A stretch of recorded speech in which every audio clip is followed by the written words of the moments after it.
تو بات یہ ہے کہ ڈائنامکس اس لیے مختلف ہوتا ہے کہ جلسے میں تو آپ ہر جگہ سے بندوں کو لا سکتے ہیں، جو ووٹ پڑتا ہے وہ کانسٹیچوئنسی بیسڈ ہوتا ہے، یعنی یہ جو سارے لوگ ہیں پتہ نہیں کتنی کانسٹیچوئنسیز کے اندر ڈسٹریبیوٹ ہو جاتے ہیں، اپنے اپنے حلقے میں جا کے ووٹ دیتے ہیں، تو لہٰذا یہاں کا مجمع حلقوں میں مجمع نہیں بنتا، اس کے اور فیکٹرز بھی ہوتے ہیں، اس میں کہ لوکل کینڈیڈیٹ کیا ہے، اس کی موبلائزیشن کیا ہے، اور جلسے تو لوگ اٹینڈ کرتے ہیں میلے کو اٹینڈ کرنے کے لیے، ایک دوسرے کا ساتھ دینے کے لیے بھی کرتے ہیں، ہاں پارٹی لائل بھی ہوتے ہیں اس کے اندر، ایسی بات نہیں ہے۔ اس سے یہ تو ہوا ہے کہ اب ہم اس لاسٹ ویک میں یہ ایکٹیویٹی دیکھ رہے ہیں، لیڈرشپ کے لیول پہ تو ایکٹیویٹی ہمیں نظر آ رہی ہے، اخبارات میں بھی اب ایڈ آنے لگ گئے ہیں، ٹی وی پہ بھی ہم ایڈ دیکھ رہے ہیں جو کہ پہلے غائب تھے، لیکن اب بھی جو محلے کی لیول پہ سیاست ہے، محلے کی لیول پہ جو الیکٹرول ایکٹیویٹی ہوا کرتی ہے، پارٹی کے آفیسز ہیں وہاں لوگ بیٹھے ہوئے ہیں، چائے چل رہی ہے، گفتگو چل رہی ہے، موٹر سائیکل میں بھاگ دوڑ ہو رہی ہے، ڈور ٹو ڈور جا رہے ہیں، یہ ایکٹیویٹی اب بھی کم ہے، یعنی اگر آپ 2018 یا 2013 سے کمپیئر کریں تو یہ چیز آپ کو جو ہے وہ نظر نہیں آتی اس کے اندر۔ اور یہ ضرور ہے کہ لیڈرشپ کے لیول پہ ہے، لیکن لیڈرشپ کے لیول وہ ایسے وعدے کر رہے ہیں جو ریئلائز نہیں ہو سکتے۔ دیکھیے آپ جو وعدے کر رہے ہیں اس کے لیے ریسورسز آپ کے پاس کہاں سے آئیں گے؟ پاکستان کی نہ دیکھیے ایگریکلچر آپ کا ڈاؤن، آپ کی انڈسٹری آپ کی ڈاؤن ہے، یہی دو سورسز ہیں نا جو ڈومیسٹک سورسز آپ کے اکانومی کے بن سکتے ہیں۔ اچھا اس کے علاوہ اور آپ قرضوں پہ رہتے ہیں، جی تو قرضوں پہ رہ کے تو آپ بجلی کی قیمت کم نہیں کر سکتے، آپ اور چیزوں کی قیمتیں کم نہیں جو کر سکتے، لہٰذا عوام کو ریلیف دینا وہ اتنا آسان کام نہیں ہوگا نئی حکومت کے لیے، کیونکہ آپ یہ ریسورسز کی تو بات کر نہیں رہے۔ تو میرے نزدیک تقریروں میں غیر حقیقت پسندانہ وعدے کیے جا رہے ہیں اور اس کا اینٹی کلائمیکس ہوگا۔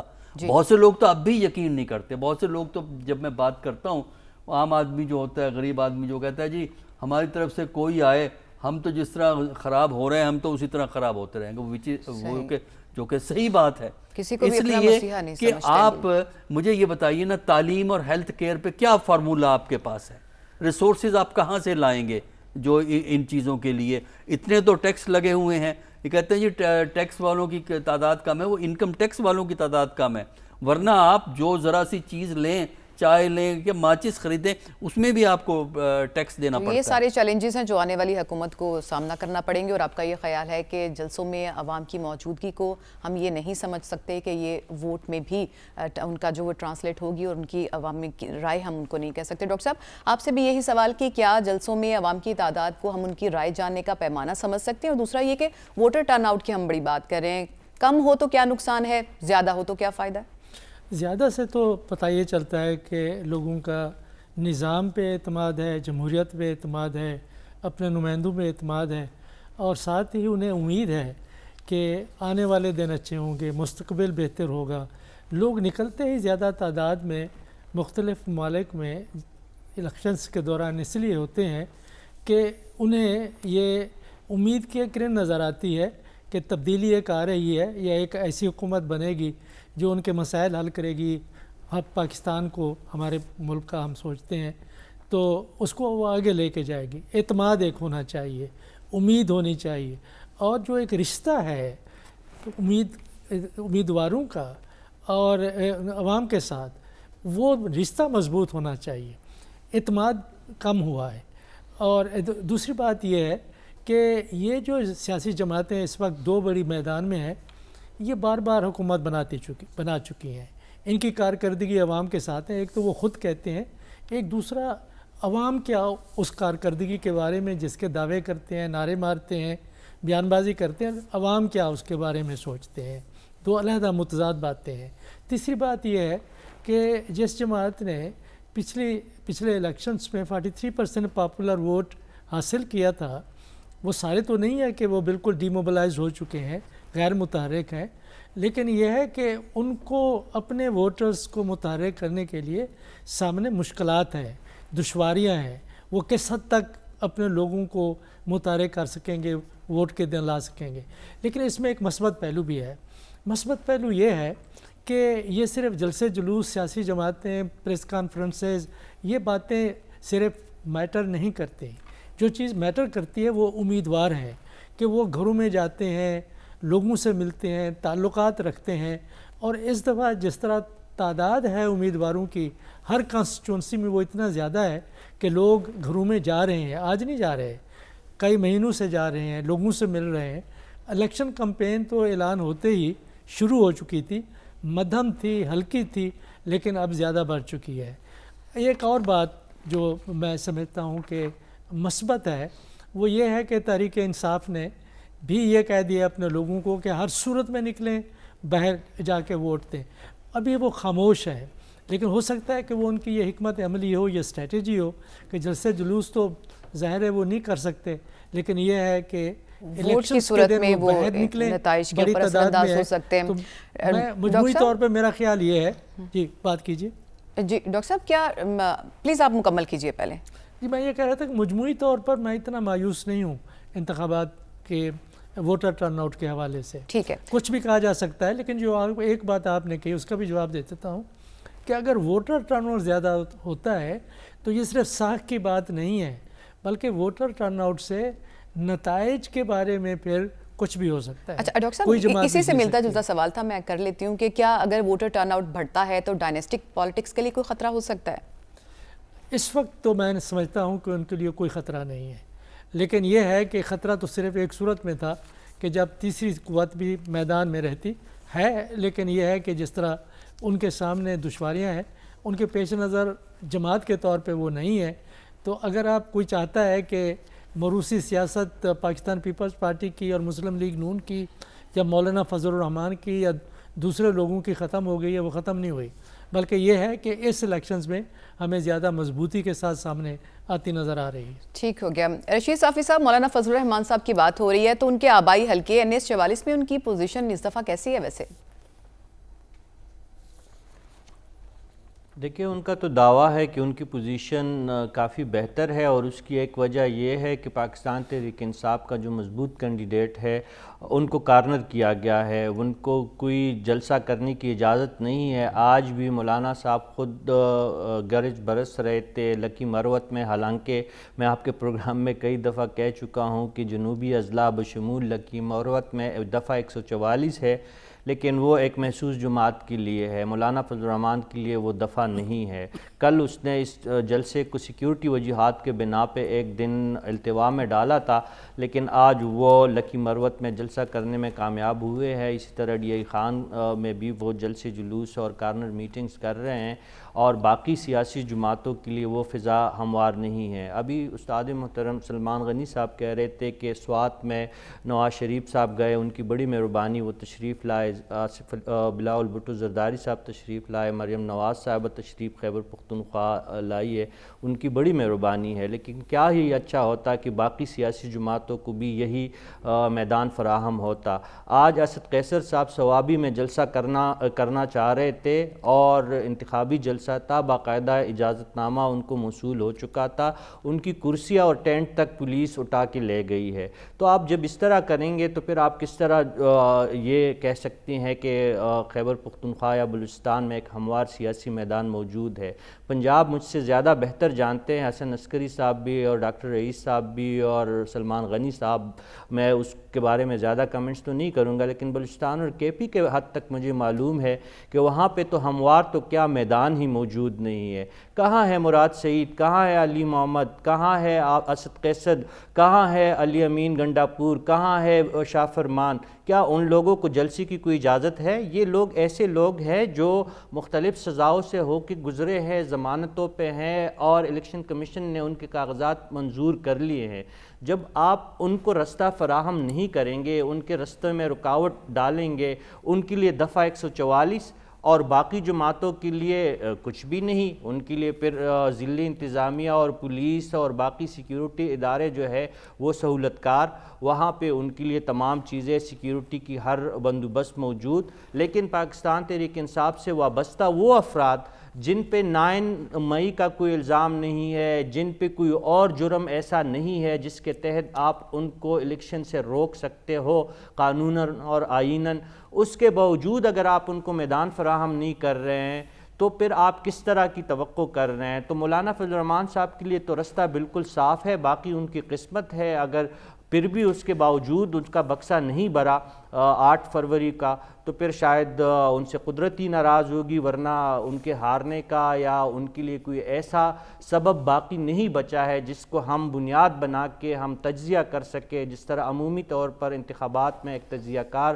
تجزیہ کرتا ہے کہ لوگوں کا رجحان کس سائٹ پہ ہے، لوگ کہاں سے ناراض ہے، لوگ کہاں سے توقع کر رہے ہیں، اس بنیاد پہ پھر میں آپ کو کہہ سکتا تھا۔ صاحب بکسے بڑھنے کی بات کر رہے ہیں نا، تو یہ بتائیے کہ کیا جلسوں میں عوام کی تعداد کو انتخابات میں ان کی رائے جاننے کا پیمانہ سمجھا جا سکتا ہے؟ کیونکہ ہم نے دیکھا کہ ماضی میں بھی بڑا فخر کیا جاتا ہے، اور ابھی بھی جو جلسے اگر بڑی تعداد میں لوگ آتے ہیں تو پولیٹیکل پارٹیز بڑا فخر اس پہ کرتی ہیں، تو کیا اس کو ہم سمجھ سکتے ہیں کہ یہ انتخابات میں عوام کی رائے جاننے کا ایک پیمانہ ہوتا ہے؟ دیکھیں، پیمانہ تو ہم 100% اس کو نہیں قرار دے سکتے، لیکن ہم انتخابی فضا پہ عوام کے اعتماد کا مظہر اس کو کہہ سکتے ہیں۔ لیکن یہاں پہ آپ کا شعور کا لیول اتنا نیچے ہے، ایک جانب آپ دنیا کی 5ویں بڑی رجسٹرڈ ووٹرز کی حامل ایک قوم ہے، آپ سے زیادہ 4 ممالک میں زیادہ دنیا بھر میں ووٹ زیادہ رجسٹرڈ ہے، انڈیا ہے، انڈونیشیا ہے، امریکہ ہے، برازیل ہے، اور 5ویں پاکستان ہے۔ یہاں پہ 128.5 ملین ووٹر رجسٹرڈ ہوئے ہیں، تقریباً 22 ملین ووٹر 2018 سے لے کر تاحال زیادہ نئے ووٹر شامل ہوئے ہیں، اور 12.5 ملین صرف خواتین ووٹر ہے۔ تو ظاہر ہے اس میں اگر زیادہ لوگوں کی شرکت جلسوں جلوسوں میں ہوتی ہے وہ تو ایک حوصلہ افزا بات ہوتی ہے، لیکن اگر بریانی کے لیے اور حلیم کے لیے اور نان اور قیمے والے نان کے لیے لوگوں کو آپ بٹا کے سامنے، اور جو بازی کے لیے اور میوزک کے لیے، اور ان کو یہ پتہ نہیں ہو کہ سامنے والے کا منشور کیا ہے، سامنے والے نے ماضی میں ہمیں کیا دیا ہے اور مستقبل میں وہ ہمیں کیا دے سکتا ہے، تو اس کو آپ جمہوریت کا پیمانہ نہیں کہہ سکتے۔ ہاں، لوگوں کی جتنی زیادہ شمولیت آپ کے انتخابی پروسیس میں ہوگا اتنا ہی اس پہ زیادہ اعتماد بڑھے گا، لیکن وہ آپ کیا کریں گی جب آج تو بی بی سی کی سروے بھی کہہ رہے کہ مسلم لیگ نون ٹاپ پہ ہے، گیلپ نے بھی آپ کو بتا دیا کہ نواز شریف کے سر پہ 4تھی مرتبہ تاج سجنے والا ہے، اور اس سے پہلے جو ہے اور بھی ایک سروے میں ان کی جو ہے پارٹی سب سے آگے تھی۔ ہم تسلیم کرتے ہیں کہ وہی آئیں گے، لیکن جب آپ پی ٹی آئی جیسے ایک بڑی پارٹی کو پروسیس سے نکالیں گے تو ان نتائج پہ بھروسہ کس طرح کیا جائے گا، اس کو قابل قبول کس طرح بنایا جائے گا؟ سروس تو اپنی جگہ پہ صافی صاحب، لیکن جو حتمی فیصلہ ہے وہ تو عوام کو ہی کرنا ہے، اور وہ الیکشن ڈے پہ ہوگا۔ اور آپ کا یہ خیال تھا کہ الیکشن کے ڈائنامکس اور ہوتے ہیں، جلسے جلوس کے ڈائنامکس اور ہوتے ہیں۔ یہاں پہ ہمیں ایک شارٹ بریک شامل کرنا ہے، واپس آئیں گے تو گفتگو کا سلسلہ یہیں سے آگے بڑھائیں گے۔ اسٹے ود اس۔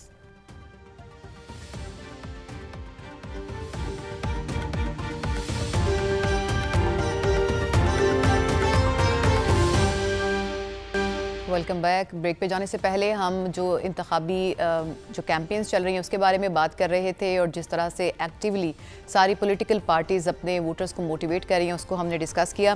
اب ہم تھوڑے سے سلمان صاحب انتخابی عمل کے بارے میں بات کر لیتے ہیں۔ ووٹنگ کا جو روایتی سسٹم ہے ہمارے ہاں، کیا وہ ووٹرز کو ہیلپ کرتا ہے یا اس کے لیے پیچیدگی بڑھاتا ہے؟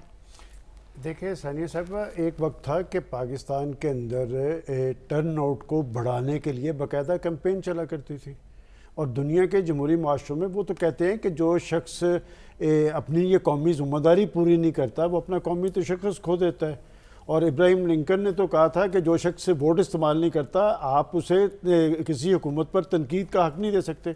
لیکن پاکستان میں پہلی دفعہ دیکھ رہا ہوں کہ ایک طرف پولیٹیکل پارٹیز جہاں پر ماحول طاری کرنے میں کامیاب رہی ہیں، دوسری طرف جو پولنگ سکیم آئی ہے اس میں لوگوں کو پتہ ہی نہیں کہ جو 2018 میں جہاں پر ووٹ پڑا تھا اب وہ دور دور کے، مثلا میں آپ کو اپنی مثال دیتا ہوں کہ میرا گھر کا ایک یونٹ ہے، میرا اور میری وائف کا ووٹ جو ہے وہ کوئی سلطان ٹاؤن ہے جو مجھے نہیں پتا کہاں پر ہے، لیکن میرے بچوں کا ووٹ گھر کے قریب حمزہ فاؤنڈیشن میں ہے۔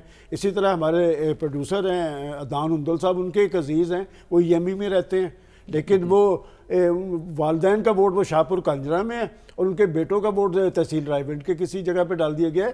یہ چیز جو ہے یہ ٹرن آؤٹ پہ اثر انداز ہوگی۔ میں سمجھتا ہوں کہ ابھی بھی اس چیز کا ویسے تو اب ٹائم نہیں رہا، لیکن بات ہے کہ ٹرن آؤٹ تو بڑھنا چاہیے۔ اور آپ کا جو کویسچن تھا اس پہ میں ضرور کہوں گا کہ پچھلے دنوں ایک ورکشاپ بھی ہوئی پل ڈیٹ والوں نے کی، پاکستان کا نوجوان، پاکستان کی پولیٹیکل پارٹیز نوجوانوں سے ووٹ لینا چاہتے ہیں، وہ ان کو دینا کچھ نہیں چاہتے. اور المیہ یہ ہے کہ آپ ہندوستان کا، ایران کا، بنگلہ دیش کا، وہاں پر 55-60% نوجوان ووٹ ڈالتے ہیں. اور ہمارے ہاں جو نوجوانوں کی سیاست کے دعوے دار تھے، ان کے دور میں بھی جو شرح ہے ایک محتاط اندازے کے مطابق جو انہوں نے بتائی ہے کہ 17 سے 19% ہے کہ پاکستان کا نوجوان ووٹ کیوں نہیں ڈالتا.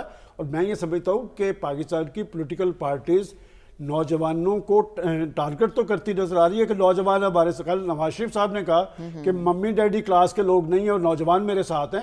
پہلے یہ تو بتایا جائے کہ ان نوجوانوں کے اندر مایوسی کیوں ہے. پڑھا لکھا نوجوان پاکستان سے باہر کیوں جا رہے ہیں لاکھوں کی تعداد میں. اور خود عمران خان صاحب نے، مجھے یاد پڑتا ہے منارے پاکستان پہ جب ٹیک آف کیا تھا تو انہوں نے کہا تھا میں نوجوانوں کو سیاست کا حصہ بناؤں گا. وہی موقع پرست، وہی ابن الوقت اور وہی لوگ غالب آئے. لیکن میں دوبارہ آپ کے پہلے والے اس پہ آؤں گی. ووٹ آپ نے بدلنے کی بات کی تھی، تو یہ جو پولنگ سٹیشنز کون کرواتا ہے؟ کیا مقاصد ہوتے ہیں اس کے؟ دیکھیں یہ تو پاکستان الیکشن کمیشن کو دیکھنا چاہیے نا کہ کیا وجہ ہے. دیکھیں ہمیشہ میں تو کہتا ہوں کہ ساکھ کا سوال ہے نا الیکشن کمیشن کی اور الیکشن کی. آپ کو تو چاہیے کہ زیادہ سے زیادہ فیسیلیٹیٹ کریں کہ لوگوں کو اس میں پرابلم نہیں ہونی چاہیے، ان کو سہولتیں دینی چاہیے. یہاں پر آپ 2018 میں نے جہاں پر لوگوں نے ووٹ ڈالے ہیں وہاں پر اکثر لوگ، اور یہ میں اپنی بات نہیں کر رہا، جگہ جگہ مثلا میرے محلے میں ایک پرنسپل ہیں، وہ کہہ رہے ہیں جی میرا علامہ اقبال ٹاؤن میں ووٹ ہے. ایک ہمارے گیپکو کے چیئرمین ہیں زاہد سلیم صاحب، وہ کہتے ہیں جی کہ میرا رہتا میں جوہر ٹاؤن میں ہوں، میرا ووٹ کہیں اور پہ ہے. تو میں اس لیے کہہ رہا ہوں کہ اس میں تو زیادہ سے زیادہ سہولتیں دینی چاہیے تھی. اور یہ جو جتنا زیادہ ووٹ پڑے گا نا اس میں پریشان ہونے کی ضرورت نہیں ہے. نوجوانوں کو میں سمجھتا ہوں اپریشیٹ کرنا چاہیے. نوجوانوں کے بنیاد پر آنے والی تبدیلی جو ہوگی وہ بڑی مؤثر تبدیلی ہوگی، بڑی اور یہ بات پازیٹیو میں آپ کو ہوگی. بتا ٹھیک ہو گیا. دوں روک آپ کسی کو نہیں سکیں گے. ایک بات جو پلس پوائنٹ ہے کہ یہاں پر بڑے سارے تحفظات ہیں، خطرات ہیں، خدشات ہیں. عام آدمی جب ووٹ ڈالنے جائے گا اسے کوئی نہیں روک پائے گا. انہیں ووٹ ڈالنے کے لیے جانا چاہیے. اور 8 فروری پاکستان کے جمہوری، سیاسی اور معاشی مستقبل کے حوالے سے بڑا امپورٹنٹ ہے. ٹھیک ہو گیا. ڈاکٹر صاحب، ووٹر لسٹوں میں تبدیلی اور یہ جو پولنگ سٹیشنز کے تبدیل ہونے کی شکایات ہم ہر انتخابات میں دیکھتے ہیں، کیوں اس طرح کے رد و بدل کیے جاتے ہیں اور کیا مقاصد ہوتے ہیں جنہیں اچیو کرنا ہوتا ہے؟ دیکھیے یہ پہلے بھی شکایتیں رہی ہیں، پہلی دفعہ نہیں ہیں. یہ ہم نے پچھلے الیکشنوں میں بھی دیکھا ہے کہ کسی ایک ہی فیملی ہوگی، 2 کے ووٹ ایک جگہ ہوں گے، باقیوں کے ووٹ کہیں اور ہوں گے. یہ میرا خیال ہے بیسک ذمہ داری تو الیکشن کمیشن کی ہوتی ہے. دیکھیں تھیوریٹیکل لیول پہ ہر چیز طے ہوئی بھی ہے کہ آپ کا جو شناختی کارڈ ہے، جو اگر آپ اسے چینج نہیں کر رہے تو جو پرماننٹ ایڈریس ہے اس پہ آپ کا ووٹ رجسٹر ہوگا. پھر کس پولنگ سٹیشن سے آپ کو لنک کرنا ہے یہ کام بھی الیکشن کمیشن کرتا ہے. اور اس میں جا کے یہ اس قسم کے گڑبڑ کر دیتے ہیں. تو اس سے ہوتا یہ ہے کہ لوگوں کو لوکیٹ کرنا مشکل ہو جاتا ہے کہ آپ نے ووٹ کہاں ڈالنا. ورنہ جہاں پہ فیئرنیس اور آنیسٹی ایک سٹینڈرڈ ہوتا ہے وہاں پہ عام طور پہ لوگوں کو پتہ ہوتا ہے کہ سال ہر سال سے میرا ووٹ جو اس پرائمری اسکول میں ہوتا ہے. پتہ لگتا ہے کہ وہ پرائمری اسکول اگر ہے تو اسی میں ووٹ اس کا بندے کا پڑے گا جب تک کہ وہ اپنے ایڈریس کو چینج نہیں کروا لیتا. لیکن ہمارے ہاں اس قسم کا کام جو ہے وہ کیا جاتا ہے بعض دفعہ پرپزلی. مثلا اس صورت میں اس طرح بھی ہوتا ہے کہ بعض دفعہ جو انفلوئنشل کینڈیڈیٹس ہوتے ہیں وہ بھی مینوپولیٹ کرتے ہیں اپنی کانسٹیچوئنسی کے ووٹ کو. جن کا اندازہ ہو کہ ووٹ ادھر سے ادھر ہوگا اس کے ووٹ کو سپلٹ کروا دیں گے کہ کوئی اس ادھر ڈال دیں گے، کوئی اس کو ادھر ڈال دیں گے. تو میرا خیال یہ ہے کہ ان چیزوں کی طرف توجہ دینے کی ضرورت ہے. تو سوال یہ پیدا ہوتا ہے، وہ کہتے ہیں جی وہ ایک ڈیٹ ہوتی ہے جس ڈیٹ تک آپ کر سکتے ہیں، لیکن جہاں ووٹ آپ نے ڈالنا ہے وہ تو آخر میں آ کے ڈیسائیڈ ہوتا ہے. یہ آپ کر سکتے ہیں کہ آپ کا ووٹ لاہور میں ہے، کس جگہ ہے، کس محلے میں ہے، کراچی میں ہے، کس محلے میں ہے. لیکن سوال یہ پیدا ہوتا ہے کہ آپ کو کون سا پولنگ سٹیشن دیا گیا، وہ اس میں بڑی گڑبڑ کی جاتی ہے. تو یہ بیسیکلی الیکشن کمیشن کی ذمہ داری ہے کہ اس مسئلے کو وہ حل کرے اور انتظامی بنیادوں پہ ایشوز نہیں ہونے چاہیے ووٹ کاسٹ کرنے کے حوالے سے. ڈاکٹر رسول بخش رئیس صاحب، پی ٹی آئی خواتین کو ٹکٹ دینے میں سب سے آگے ہے. 754 ٹوٹل امیدوار ہیں، 53 ان میں خواتین ہیں، تو یہ پرسنٹیج بنتی ہے 7%. کیسے کامنٹ کریں گے اس پہ؟ یہ کافی پروگریسو اپروچ ہے، اور ہم نے یہ بھی دیکھا ہے کہ جو تحریک انصاف کی اڑان میں خواتین نے بہت کردار ادا کیا ہے ان کے جلوسوں میں. یہ مختلف پارٹی ہے اس لحاظ سے کہ اس میں بچے، عورتیں، خاندان اور خصوصی طور پہ شہروں میں جو متوسط طبقہ ہے اور بڑا طبقہ بھی ہے، وہ سب لوگ شامل تھے کہ خیال یہ تھا کہ ایک نئی سوچ آنی چاہیے، ایک تبدیلی آنی چاہیے اور موروثی سیاست کو دفن کرنا چاہیے. تو انہوں نے اس کی لاج تو کم از کم رکھی ہے کہ خواتین کو جس انداز سے وہ متحرک رہی ہیں طریق انصاف کی اڑان میں، انہوں نے اس کے ساتھ انصاف ضرور کیا ہے کہ ان کو ٹکٹس دی ہیں. یہ اتنی تعداد میں پاکستان کی تاریخ میں کسی بھی سیاسی جماعت نے اتنے امیدوار سامنے نہیں لائے. 53 معمولی بات نہیں ہے. ہمیں معلوم نہیں ہے، اگلے شاید پروگرام میں ہم آپ کو بتا سکیں کہ پاکستان پیپلز پارٹی کی طرف سے کتنا ہے اور مسلم لیگ نون کی طرف سے کتنا ہے، اور جو مذہبی جماعتیں انہوں نے کتنا خواتین کو ٹکٹ دی ہے. لیکن اگر انہوں نے بھی دی ہے تو ان کی تعداد بھی کہیں زیادہ ہے، لیکن اس کے کہیں قریب نہیں پڑتے. ایک پروگریسو سوچ ہے. اور جن معاشروں میں اگر آپ چاہتے ہیں کہ آپ نے صرف خواتین کو اور سینیٹرز کو اسمبلیوں سے الیکٹ کرانا ہے تو وہاں پہ پھر موروثی سیاست زیادہ جڑ پکڑتی ہے. کسی کی بھانجی، بھتیجی، چچا اور تمام رشتہ دار، اور پھر اور بھی کچھ عوامل ہیں جن کا ذکر کرنا مناسب نہیں ہے. تو یہ سینیٹرز کے بھی اور خواتین کے بھی انتخابات اگر آپ صحیح چاہتے ہیں تو وہ بالکل عوام کی سطح پہ ہونا چاہیے. عوام کے نمائندے ہونے چاہیے. وہ پھر نمائندے بن جاتے ہیں 3-4 لوگوں کے جو پولیٹیکل پارٹیز کو کنٹرول کرتے ہیں. پولیٹیکل پارٹیز کا کنٹرول اگر اراکین اسمبلی پہ ختم کرنا ہے، جو خصوصی طور پہ وہ جو کوٹا سسٹم پہ نامزد ہو کے آتے ہیں، تو اس کا طریقہ تو یہی ہے نا، جمہوری سوچ کریں، جمہوریت کی طرف جائیں. اور یہ اچھا فیصلہ انہوں نے کیا ہے. جیتے ہیں نہ جیتے ہیں، جو مشکلات ہوں، لیکن انہوں نے تاریخ مرتب کر دی ہے. جی ٹھیک ہے. رشید صافی صاحب، پولنگ جو عمل ہے اس کا، ووٹنگ کا، کتنی مشکلات پیدا کرتا ہے ووٹرز کے لیے؟ کیا تبدیلیاں ہونی چاہیے اس میں، یا سہولت دیتا ہے؟ اور یہ جو ہم پولنگ سٹیشنز کو بدلنے کی ہر دفعہ شکایات سنتے ہیں، اس سے کیا پرپس ہوتا ہے، کیا اچیو کیا جانا ہوتا ہے اس سے؟ یہ سلمان غنی صاحب جو فرما رہے تھے، لاہور کا مسئلہ صرف یہ نہیں ہے جن کی نشاندہی جس رقم کا انہوں نے اظہار کیا، جس کا انہوں نے مثالیں بھی دی، نام دے کے انہوں نے یہ بات بتائی ہے. ابھی ہمارے پروگرام میں ہی جب بریک پہ تھے ہم، تو اسلام آباد کے کچھ شہریوں نے مجھے کال کی کہ NA47 میں بھی ایسے واقعات بہت عام ہے. فار انسٹنٹ G8 کے ایک رہائشی نے ابھی مجھے کال کی کہ روایتی طور پر جتنی بھی الیکشن ہوئی ہے وہ G8 کا سالوں سے وہاں کا رہائشی ہے، اور ان کا ووٹ رجسٹر G15 میں ہے، یعنی 20 کلومیٹر دور ان کو پولنگ سٹیشن دیا گیا ہے.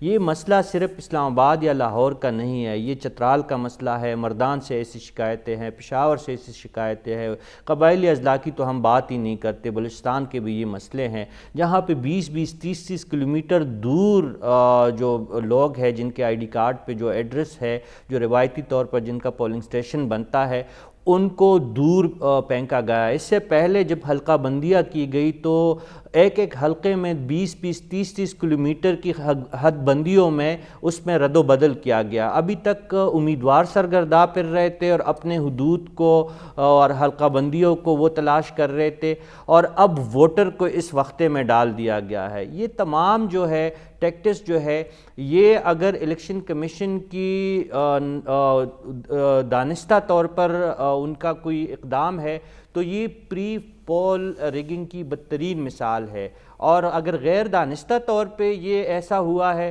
تو یہ ان کی نااہلی کا منہ بولتا ثبوت ہے. اس دفعہ تو RTS اور MTS کا سسٹم بھی نہیں ہے. ووٹ گننے کا جو ایک نیا نظام لے کے آ رہے، پتہ نہیں اس سے کیا گل کھلیں گے اور اس کے کیا نتائج سامنے آئیں گے. اس لیے تو آج کپتان نے آج کپتان کو جب سزا ہو رہی تھی تو صحافیوں نے رپورٹ کیا کہ کپتان نے نہ صرف اپنی جماعت کو ہدایت کی ہے بلکہ پیپلز پارٹی اور دیگر جماعتوں کو بھی کہا ہے کہ وہ اپنے ووٹ پہ ضرور پہرا دے. اور فارم 45 کا جو مسئلہ بنا تھا، بلاول صاحب نے بھی یہی بات دہرائی ہے آج، عمل میں یہی بات دہرائی ہے اور کہا ہے کہ ان کے جو پولنگ ایجنٹس ہیں، یہ تمام سقم ہے، یہ تمام خامیاں ہے، یہ تمام خامیاں ہے. الیکشن کمیشن کو اس طرف توجہ دینی چاہیے. اور ماضی میں جس طرح آج تک ہم RTS کا ذکر کرنے پہ مجبور ہے، تو اب یہ پری پول جو خامیاں ہمیں نظر آ رہی ہے، جو فہرستیں لگی ہے اس میں غلطیاں ہے، ووٹ کا اندراج جہاں پہ ہونا تھا وہاں پہ نہیں ہے، تو اس سے جو ہم توقع کر رہے ہیں کہ ہمارے جو ہے ووٹر میں اضافہ ہوا ہے، ووٹر کی رجسٹریشن میں اضافہ ہوا ہے، ہم توقع کر رہے ہیں کہ شاید ٹرن آؤٹ میں بھی اس کے نتیجے میں اضافہ ہوگا۔ اگر یہ صورتحال رہے گی ثانیہ، تو پھر ہمیں زیادہ ٹرن آؤٹ کی جو ہماری توقعات ہے وہ پوری نہیں ہوں گے، اور کم ٹرن آؤٹ کے لیے جو ماحول پیدا کیا گیا ہے اس کے ذمہ دار یہی ادارے تو آپ ہوں گے جو سمجھتے ہیں کہ الیکشن ووٹر کے کروا رہے لیے ہیں۔ سہولتیں پیدا کی جانی چاہیے تاکہ وہ آسانی کے ساتھ سموتھلی اپنا ووٹ کاسٹ کر سکے، نہ کہ اس طرح کی انتظامی مشکلات میں الجھا رہے، اور اس کا تمام تر ذمہ داری الیکشن کمیشن پر عائد ہوتی ہے۔ یہاں پہ ہم ایک بریک شامل کریں گے، واپس آئیں گے تو جو حالیہ مہنگائی کی لہر ہے، خاص طور پر بجلی کی قیمتوں میں اضافہ اور اس کے کیا امپیکٹ ہوں گے آنے والی حکومت کے لیے اور عوام پر، اس کو ڈسکس کریں گے۔ اسٹے ود اس۔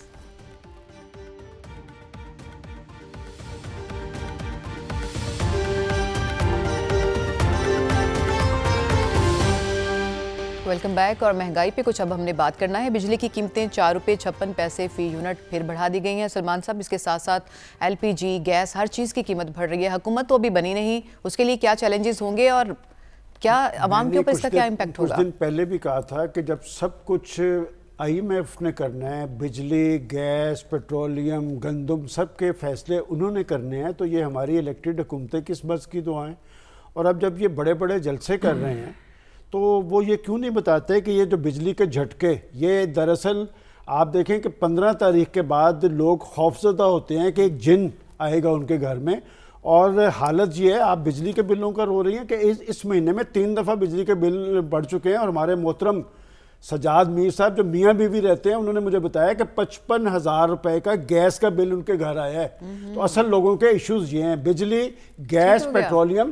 جب یہ فیصلے انہوں نے کرنے ہیں تو پھر نواز شریف صاحب جو بڑے بڑے جلسوں میں یہ کہہ رہے ہیں کہ میں بجلی کی قیمتوں کو واپس لے کے آؤں گا، تو کیسے لے کے آئیں گے ڈاکٹر صاحب؟ یہی بات کہ کیسے یہ بہت بڑا چیلنج ہوگا آنے والی حکومت کے لیے، کیسے ٹیکل کرے گی؟ دیکھیں پرائس ہائیک کا تو مسئلہ ایسا ہے کہ کس چیز کا آپ رونا روئیں گے، کون سی چیز ہے؟ پاکستان میں صرف 2 چیزیں سستی ہیں، باقی ہر چیز مہنگی ہو گئی ہے۔ کیا ہے؟ مزدور کا پسینہ اور غریب کا خون، یہ 2 چیزیں ہیں پاکستان میں سستی، باقی آپ چھوڑ دیں۔ میرے پاس پچھلے مہینے کا ایک کسی کا بل پڑا ہے، اب بھی میرے گھر میں پڑا ہے، 38 یونٹ خرچ ہوئے ہیں اور 4,004 روپے وہ بل ہے۔ اب آپ اسی سے اندازہ 38 یونٹ 4,004 کا بل، وہ میرے پاس پڑا ہوا ہے اس کی کاپی اس بل کی۔ تو یہ پتہ نہیں کہ کس طرح لیڈر کس طرح یہ گفتگو کر لیتے ہیں جلسوں میں آ کے کہ ہم اس کو پرائس کو کم کر دیں گے، اس کو کم کر دیں گے۔ مجھے یہ بتائے کہ جن پارٹیوں نے کانٹریکٹ سائن کیے ہیں IPP کے ساتھ، جس میں PPP اور PMLN دونوں ہیں، کیوں سائن کیے ہیں؟ اس کی ذمہ داری کس پہ آتی ہے؟ ڈاکٹر صاحب آپ بھی اس پہ کامنٹ کیجئے، کیسے اس مسئلے کا؟ پہلی بات جو ہے، ہمارے سیاسی جماعتوں کو عوام کے ساتھ سچ بولنا چاہیے۔ کیوں مہنگائی ہو رہی ہے، اس کا جواب کیا ہے؟ یہ نہیں، میں نہیں سمجھتا کہ انٹرنیشنل مانیٹری فنڈ ہے۔ انٹرنیشنل مانیٹری فنڈ یہ کہتا ہے کہ جو آپ خرچ کر رہے ہیں اس کے لیے آپ اس کو ادا کر سکتے ہیں یا نہیں، اس کے لیے پیسے آپ کے پاس ہیں یا نہیں۔ سچ یہ بولنا چاہیے کہ جو انہوں نے معاہدے کیے ہیں، معاہدے کیا کیے ہیں کہ آپ تیل بھی ان کو دیتے ہیں کہ 60% جو ہم یہ جو حکومت پاکستان ہے 50-60% میں پورے اعداد و شمار نہیں ہے، یہ صرف کیپیسٹی کے اوپر جو نجی پاور کمپنیاں ہیں ان کو پیسے دے رہی ہیں، وہ ہم دے رہے ہیں۔ بجلی آپ لے ہی نہیں رہے ان سے، 30% آپ بجلی لے رہے ہیں، اور وہ اتنا مہنگی ہے، معاہدے ہیں۔ میاں نواز شریف صاحب کو جواب دینا چاہیے، زرداری صاحب کو جواب دینا چاہیے، 2 پارٹیوں کو جواب دینا چاہیے عوام کے سامنے۔ کیوں نہیں جواب؟ بجلی گھروں کے جو معاہدے ہیں وہ ریوزٹ ہونے چاہیے۔ پہلی بات یہ ہے کہ معاہدے سامنے آنے چاہیے، لوگوں کے سامنے آنے چاہیے۔ تھوڑا سا کم ہے، آپ کا کامنٹ امپورٹنٹ ہے لیکن وقت تھوڑا سا کم ہے۔ رشید صافی صاحب ایک کوئک کامنٹ چاہیے آپ کا، عوام کے لیے تو مسئلہ ہے یا یہ مہنگائی، آنے والی حکومت کیسے ٹیکل کرے گی سب کو؟